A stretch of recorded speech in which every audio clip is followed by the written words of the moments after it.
Merci. Collègue Aguito.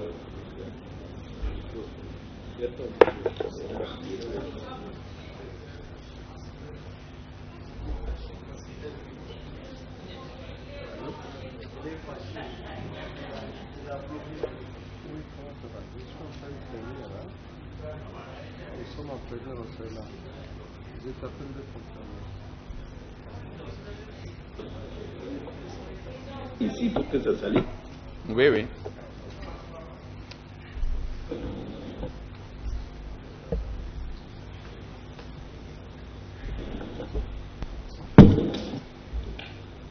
Honorable Président, honorable membre du bureau, estimés collègues, c'est vraiment la mort dans l'âme que je prends la parole encore une fois de plus ce jour pour rappeler au gouvernement que la province que je représente dans cet hémicycle s'appelle le Bas-Juélé.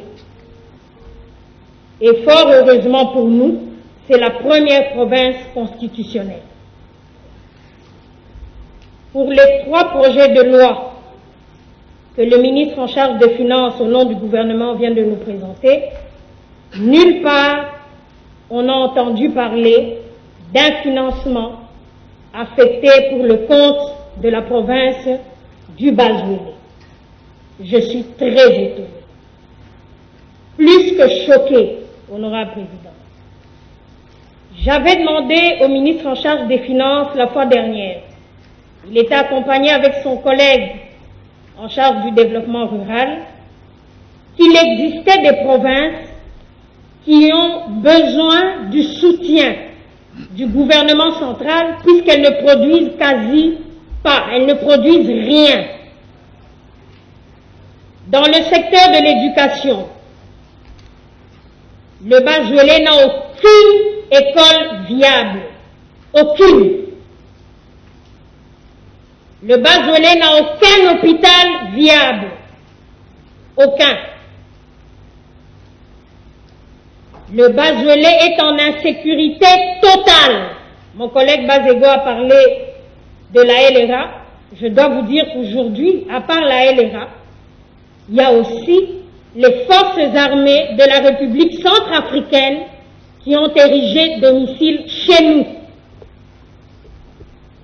Étant donné que nos provinces sont poreuses, elles ne sont pas sécurisées, les frontières laissent entrer qui veut, quand il sort, il rentre, ils attaquent les populations locales. Les Mbororo, n'en parlons même pas, ça fait des décennies qu'ils sont là aujourd'hui. Ils déplacent les populations locales pour occuper des territoires entiers et les dominer sans aucune intervention du gouvernement central. Et on parle de sécurisation de l'Est. Comme l'a dit ma collègue Katour, je voudrais savoir de quel Est s'agit-il?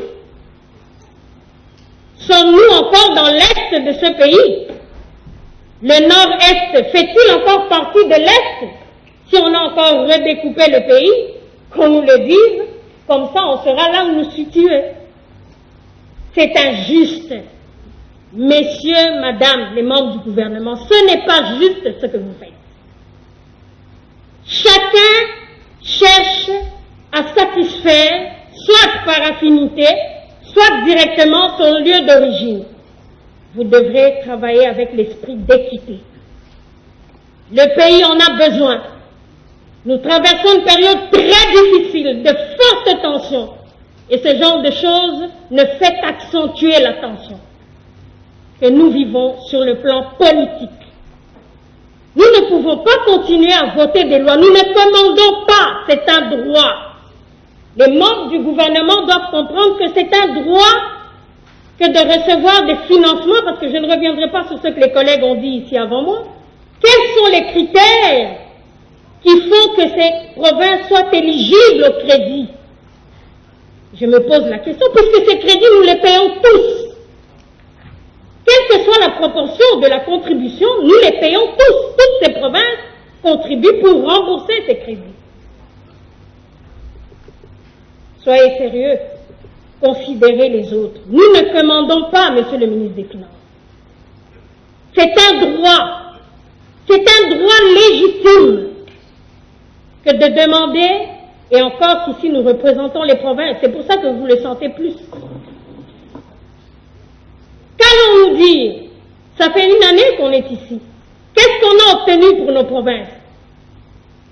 Rien du tout.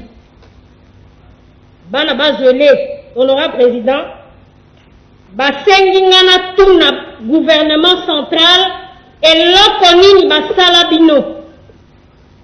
Je vous remercie, honorable président. En fait, la panne de votre micro vous a donné la possibilité d'interpeller en face les membres du gouvernement. Les yeux dans les yeux, exactement.